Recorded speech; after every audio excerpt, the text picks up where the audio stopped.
Hello students, welcome to your channel forever concept classes. Guys, last video के अंदर हम लोगों ने बात करी थी, जहाँ तक मैंने यहाँ पे डिस्कस किया था, फर्स्ट पॉइंट जो यूनिट 1 है आपका MC01 का, that is introduction to organisation.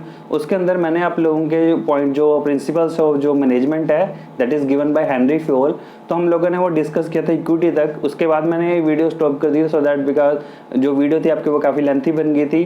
So near about I think 30 minutes की हमारी वो वीडियो बन चुकी है। सो आई होप आप लोगों ने वो वीडियो देख ली होगी। उसके बाद गाइज नेक्स्ट जो हमारे थोड़े से पॉइंट जो बचे हैं हमारे प्रिंसिपल ऑफ मैनेजमेंट के, कुछ प्रिंसिपल ऑफ मैनेजमेंट जो है principal of management Henry Fayol के गिवन है, पहले हम उनको डिस्कस करेंगे। उसके बाद कुछ जनरल प्रिंसिपल ऑफ मैनेजमेंट है, हम लोग वो भी डिस्कस करेंगे बिकॉज आपके जो स्टडी मटेरियल है, इग्नो का जो स्टडी मटेरियल आप लोगों का उसके अंदर वो गिवन है, तो मैं इस वजह से आपको वो सभी पॉइंट जो है उनको कवर कर रहा हूँ। सो चलिए स्टार्ट करते हैं। पहले हम लोगों ने इक्विटी डिस्कस किया था, चलिए एक बार फिर से मैं आप लोगों को इक्विटी बता देता हूँ बिकॉज वो थोड़ी वीडियो लेंथी हुई, तो मैंने वहाँ पे थोड़ा जल्दी से थोड़ा शॉर्टकट में आपको एक्सप्लेन किया था। एक बार फिर से मैं आप लोगों को वो इक्विटी वाला जो पॉइंट है उसको एक्सप्लेन करता हूँ। सो गाइस, हम यहाँ पे पढ़ रहे हैं बेसिक प्रिंसिपल ऑफ मैनेजमेंट, और अभी जो हम यहाँ पे पॉइंट्स ले रहे हैं वो सभी प्रिंसिपल ऑफ मैनेजमेंट ले रहे हैं which is given by Henry Fayol. So यहाँ पर चलिए देखिए, यहाँ पर ये डिसिप्लिन एंड ऑल ये सब हमारा कल हो गया था। आई होप आप लोगों को कोई डाउट नहीं है गाइस। स्टिल इनकेस आपको अगर आपको कोई डाउट होगा तो आप लोग वीडियो के कमेंट सेक्शन के अंदर मेंशन करना, तो आप लोगों को मैं वहाँ पर एक्सप्लेन कर दूंगा। इनकेस स्टिल आप लोगों को कोई डाउट होगा तो आपके लिए सेपरेट एक वीडियो भी प्रिपेयर करूंगा। ओके गाइज, सो नेक्स्ट था गाइज हमारे पास इक्विटी। देखिए क्या था, equity brings fourth loyalty and devotion from employees. तो देखिए इक्विटी का मैंने आप लोगों को मीनिंग एक्सप्लेन किया था। इक्विटी का मतलब है गाइज कि हम लोगों ने जो ट्रीटमेंट करना है अपने एम्प्लॉयज़ का, तो वो सबके साथ में इक्वल ट्रीटमेंट करना है। ऐसा ना हो कि हम हमारे एम्प्लॉयज़ को ऐसा फील ना हो कि हम किसी एम्प्लॉयज़ के साथ कुछ मीन्स किसी के साथ हम पार्शियलिटी ना करें, सो दैट कि हर एम्प्लॉय को ये चीज़ लगे कि इनकेस कोई वहाँ पे कोई हैपनिंग है, मिस हैपनिंग वहाँ पे कुछ होती है, तो या इनकेस किसी को कोई फाइन या पेनल्टी हम चार्ज करते हैं तो सबके साथ वो इक्वली हो। मीन्स हम किसी के साथ भी डिस्क्रिमिनेशन ना करें on the basis of their caste, creed या कोई रिलेशनशिप के बेसिस है या जेंडर के बेसिस के ऊपर हम लोग उनका कोई किसी भी तरह का डिस्क्रिमिनेशन ना करें। तो अगर हम उनका डिस्क्रिमिनेशन नहीं करेंगे, सबको एक इक्वली ट्रीट करेंगे, सो वो प्रिंसिपल जो है उस प्रिंसिपल को बोलते हैं दैट इज इक्विटी।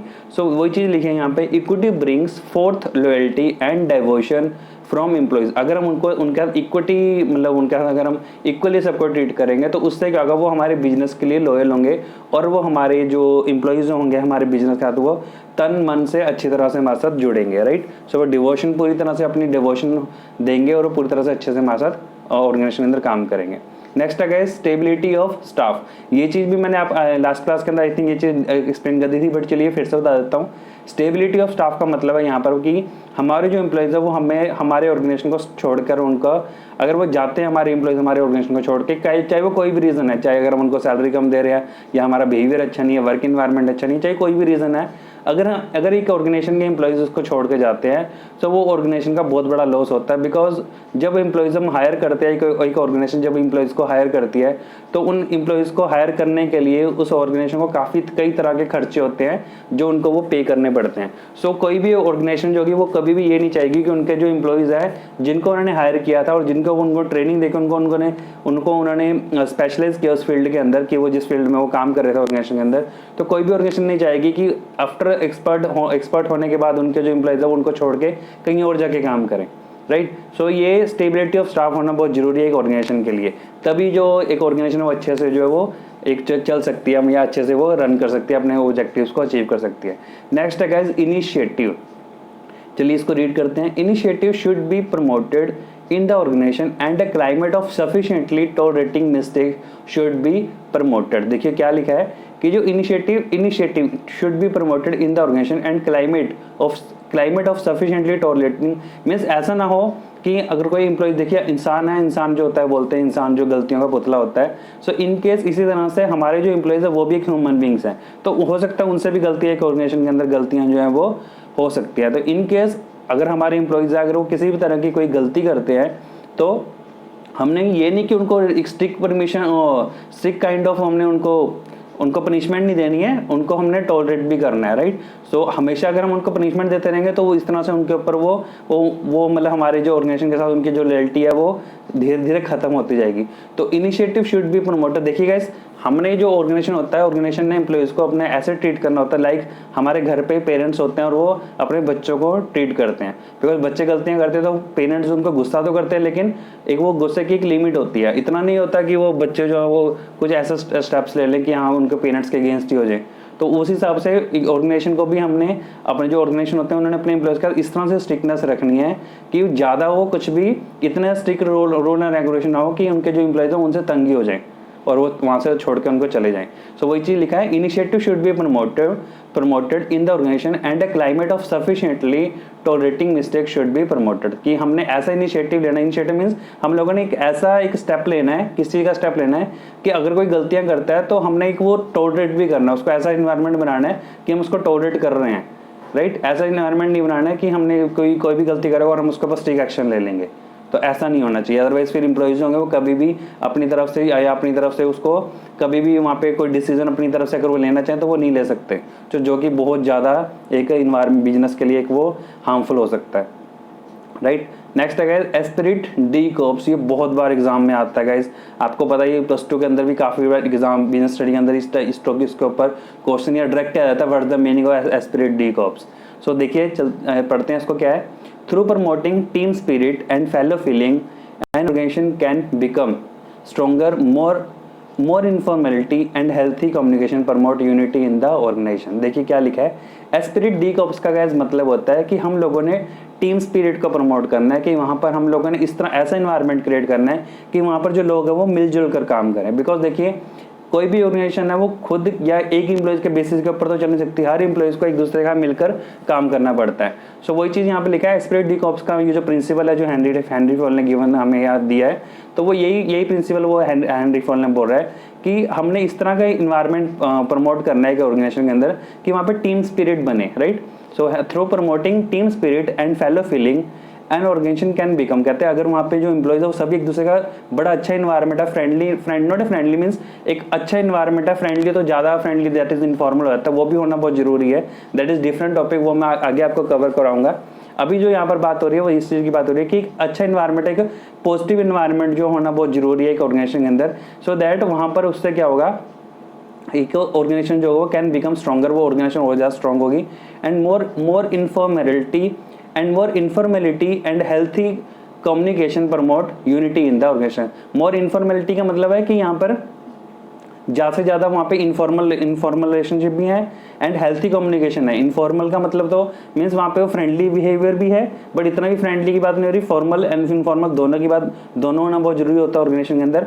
उससे क्या होगा, इससे उनकी कम्युनिकेशन और ज़्यादा प्रमोट होगी और जिससे कि यूनिटी उनके बीच बनी रहेगी, एंड आपको पता है unity is the strength of any organisation. तो इसी तरह से उससे वो यूनिटी प्रमोट होगी और जो ऑर्गेनाइजेशन है उसके लिए वो बहुत ज़्यादा बेनिफिशियल है। सो गाइज ये सभी जो प्रिंसिपल्स थे ये किसके गिवन थे, हेनरी फॉल के। सो वही चीज़ लिखा है, apart from this 14 principle of management given by Fayol, there are some other principles of management also which you should know in brief they are. और इसके अलावा और भी ऑब्जेक्टिव्स हैं जो कि बहुत इंपॉर्टेंट है, हमें वो चीज़ भी पता होना चाहिए, या वो चीज़ अगर एग्जाम के अंदर आता है बता प्रिंसिपल ऑफ मैनेजमेंट तो हम लोग ऐसे लिख सकते हैं कि these principle are given by the Henri Fayol and some other principle are these. So first one is harmony of objectives. So ये चीज़ मैंने पहले भी पीछे भी हम लोगों ने ये चीज़ कवर करा था कि हार्मोनी ऑफ ऑब्जेक्टिव का मतलब है कि हमने ऑब्जेक्टिव्स को ऑर्गेनाइजेशन के ऑब्जेक्टिव को भी ध्यान में रखना है एंड एज वेल एज हम लोगों ने जो उनके पर्सनल ऑब्जेक्टिव्स हैं किसके, हमारे एम्प्लॉइज़ के, हमने उनको भी ध्यान में रखना है कि ऐसा ना हो कि किसी एक के ऑब्जेक्टिव जो है वो अचीव हो रहे और दूसरे के ऑब्जेक्टिव अचीव नहीं हो रहे, तो दोनों के ऑब्जेक्टिव अचीव होने चाहिए, तभी वो एक हार्मोनी जो वो बनेगी, राइट। सो देखिए वही चीज़ लिखा है यहाँ पे, organisation perform more effectively when all function are directed toward harmonised grand objectives. ठीक है, तो वो कह रहे हैं एक ऑर्गेनाइजेशन है वो तभी अच्छे से काम कर सकती है अगर इंडिविजुअल ऑब्जेक्टिव्स भी अचीव हो रहे हैं एज वेल एज जो हमारे ऑर्गेनाइजेशन के ऑब्जेक्टिव हैं वो भी अचीव हो रहे हैं, दोनों के साथ क्या चल रहा है, दोनों के ऑब्जेक्टिव्स में एक हार्मोनी बनी हुई है, तभी एक जो ऑर्गेनाइजेशन है वो अच्छे से इफेक्टिवली काम कर सकती है। चलिए गाइज ये हो गया। नेक्स्ट है guys universality of management, a sound principle of management is applicable to any type of organization engaged in varied activities and located anywhere। वो क्या बोल रहा है कि जो sound principle of management is applicable to any type of organisation. देखिए आपको पता है यूनिवर्सलिटी का मतलब क्या है कि जो मैनेजमेंट है या मैनेजमेंट के जो प्रिंसिपल्स हैं वो हर जगह पर अप्लाई होते हैं। तो sound principle of management is applicable to any type of organisation, किसी भी तरह की ऑर्गेनाइजेशन है, चाहे वो फाइनेंशियल मीन्स चाहे वो प्रॉफिट ऑर्गेनाइजेशन है चाहे नॉन प्रॉफिट ऑर्गेनाइजेशन है, हर तरह के ऑर्गेनाइजेशन के अंदर ये चीज़ जो प्रिंसिपल ऑफ मैनेजमेंट है या जो मैनेजमेंट के जो रूल्स हैं वो हर जगह पर लगते हैं। तो engage in varied activities and located anywhere, तो चाहे वो किसी भी यहीं पे भी लोकेटेड हो, तो जो साउंड प्रिंसिपल ऑफ मैनेजमेंट है मीन्स हर जगह पे ये प्रिंसिपल ऑफ मैनेजमेंट जो वो होने चाहिए, is applicable to any type of organisation. तो ये भी एक यूनिवर्सलिटी ऑफ मैनेजमेंट हो गया कि हम लोगों ने किसी भी तरह का बिजनेस ऑर्गेनाइजेशन है उसके अंदर हम लोगों ने बिजनेस के जो मैनेजमेंट के जो प्रिंसिपल्स हैं उनको यूज़ करना है, right. Universality of management. Next है guys primacy of objectives and planning. So देखिए इसके अंदर क्या है, objectives and planning proceed any other activities in an organization. देखिए वो क्या कह रहा है कि जो ऑब्जेक्टिव जो होते हैं और जो प्लानिंग होती है, जो भी हम प्लानिंग करते हैं ऑर्गेनाइजेशन के अंदर, proceed any other activities in an organisation means ये बहुत जरूरी है। प्रोसीड मीन्स कि ये सबसे पहले होनी चाहिए, ऑब्जेक्टिव डिसाइड होने चाहिए और एक प्लानिंग हमारे पास होनी चाहिए, तभी हम लोग बाकी तरह के जो काम है हम उनको कर सकते हैं, राइट, एक ऑर्गेनाइजेशन के अंदर। नेक्स्ट है guys control by exception. Control by exception, exception का मतलब गाइस देखिए पहले एक्सेप्शन का मतलब समझते हैं। एक्सेप्शन का मतलब होता है कुछ हट के, अलग से, जो यूनिक है या डिफरेंट है नॉर्मल से। So control by exception, subordinate staff should take up routine activities and management should take up exceptional control and supervision having broader impact on the organization। देखिए वो क्या कह रहा है कि subordinate staff should take up routine, जो हमारे subordinate staff होता है मीन जो लोअर लेवल की बात हो रही है, तो उनको क्या करना चाहिए, टेक अप रूटीन एक्टिविटीज़, उनको ध्यान रखना है कि रूटीन एक्टिविटीज़ में उनको रूटीन एक्टिविटीज जो उनके स्टाफ की या जो उनके एम्प्लॉयज़ की जो रूटीन एक्टिविटीज़ है उसको उन्होंने ध्यान में रखना है। And management should take up exceptional control, और मैनेजमेंट को कहते हैं इस तरह से कंट्रोल करना है कि मतलब ये चीज़ जरूरी नहीं कि जैसे बाकी बिजनेस ऑर्गेनाइजेशन कंट्रोल करती है उसी तरह से हम लोगों ने कंट्रोलिंग का फंक्शन करना है। जैसे आपको ठीक लगता है अपने एम्प्लॉइज को उसी तरह से आप कंट्रोल कर सकते हो।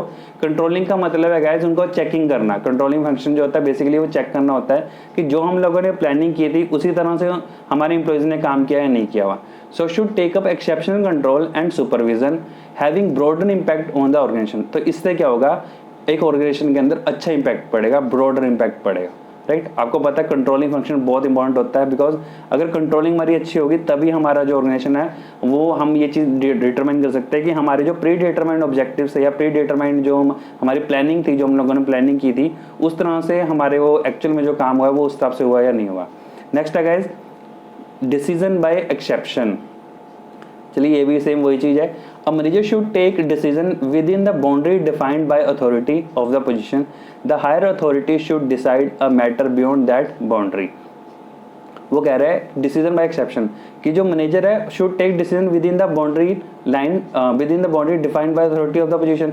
एक जो मैनेजर होता है उसको जहां तक उसको अथॉरिटी है वो वहीं तक का ही डिसीजन ले सकता है, लेकिन जो हायर अथॉरिटी है शुड डिसाइड अ मैटर। लेकिन जो हायर अथॉरिटी है, जिन्होंने परमिशन दी थी या जिन्होंने अथॉरिटी दी थी मैनेजर को, वो डिसाइड कर सकते हैं बियॉन्ड सच बाउंड्री लाइन। तो जो हायर अथॉरिटी है वो किसी भी हद तक वो डिसीजन जो है वो ले सकते हैं। बस मेन उनका ये ध्यान में उन्हें यह रखना होता है कि ऑर्गेनाइजेशन का ही उसमें बेनिफिट होना चाहिए, right. So higher authority should decide a matter beyond that boundary.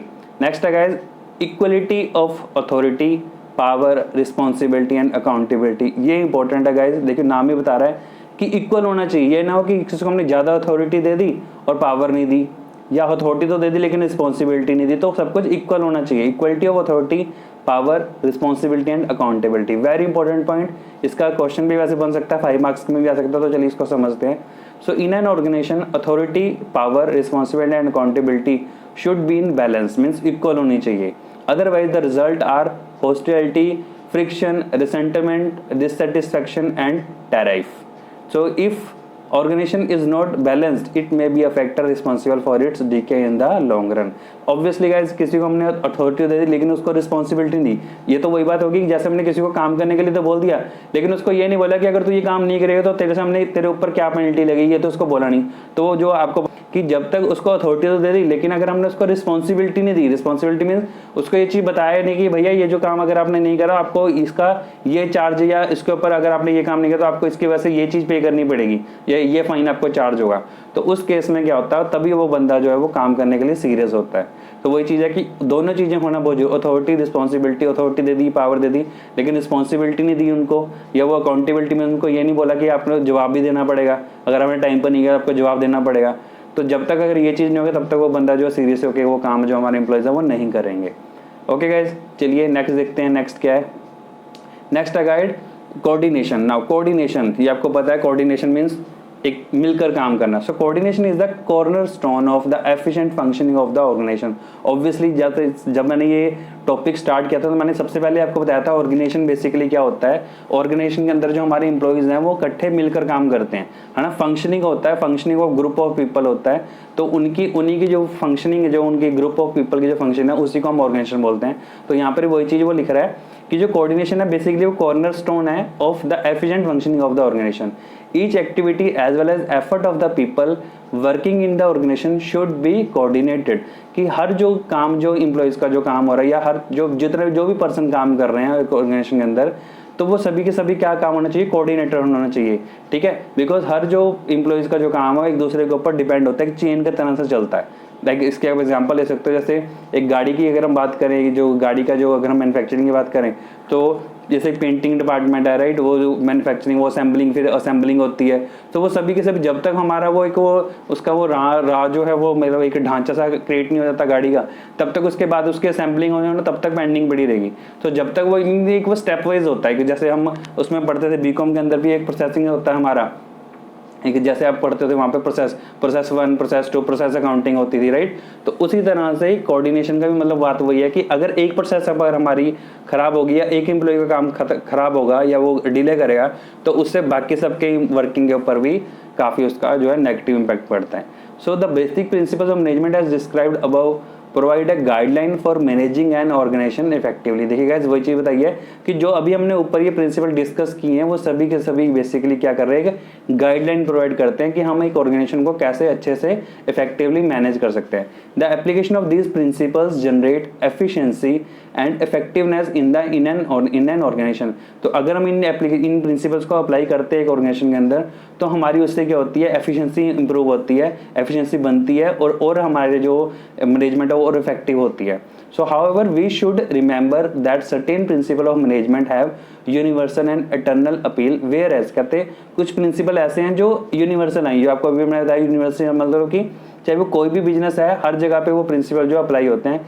Where as some other principles need to be flexible in nature in order to create healthy flow of activities. जबकि कह रहे हैं कभी कभी situation ऐसी बन जाती है ऑर्गेनाइजेशन के अंदर कि हमें वो जो प्रिंसिपल ऑफ जो भी हमारे प्रिंसिपल्स हैं हमें उनको चेंज करना पड़ता है, फ्लेक्सिबल उनको अपनी मर्जी से या सिचुएशन के अकॉर्डिंग उनको हमें चेंज करना पड़ता है, सो दैट एक वो हेल्थी फ्लो ऑफ एक्टिविटीज बना रहे within an organisation. So guys, ये सभी थे हमारे प्रिंसिपल ऑफ मैनेजमेंट। ये हमारा यूनिट 1 का जो टॉपिक है ये सारे कवर हो गए। इसके अलावा जो छोटे से टॉपिक हैं वो मैंने कवर नहीं किए हैं, बिकॉज जिनकी जरूरत थी कवर करने की मैंने वही एक्सप्लेन किया, बाकी तो आप पढ़ोगे आपको समझ आ जाएगा। स्टिल इनकेस अगर आपको किसी में कोई डाउट होगा तो आप लोग मुझे बताना, मैं उसके लिए भी सेपरेट एक आप लोगों के लिए वीडियो प्रिपेयर कर दूंगा। ओके गाइज, आई होप आप लोगों को ये समझ आ गया होगा या यूनिट 1। अगर गाइज मेरा ये एफर्ट अच्छा लगा है, चैनल को लाइक और सब्सक्राइब जरूर करना है। And guys one more thing, comments जरूर करना कि आप लोगों को मेरी वीडियोस कैसी लग रही हैं, और अगर आप लोग चाहते हो तो मैं आप लोगों के लिए और वीडियोस तभी बनाऊंगा। आप लोग प्लीज कमेंट सेक्शन के अंदर मेंशन करना कि आप लोगों को अगर अच्छा लग रहा है तो मैं आप लोगों के लिए और वीडियोस बनाऊँ। चलिए guys, thanks for watching, bye.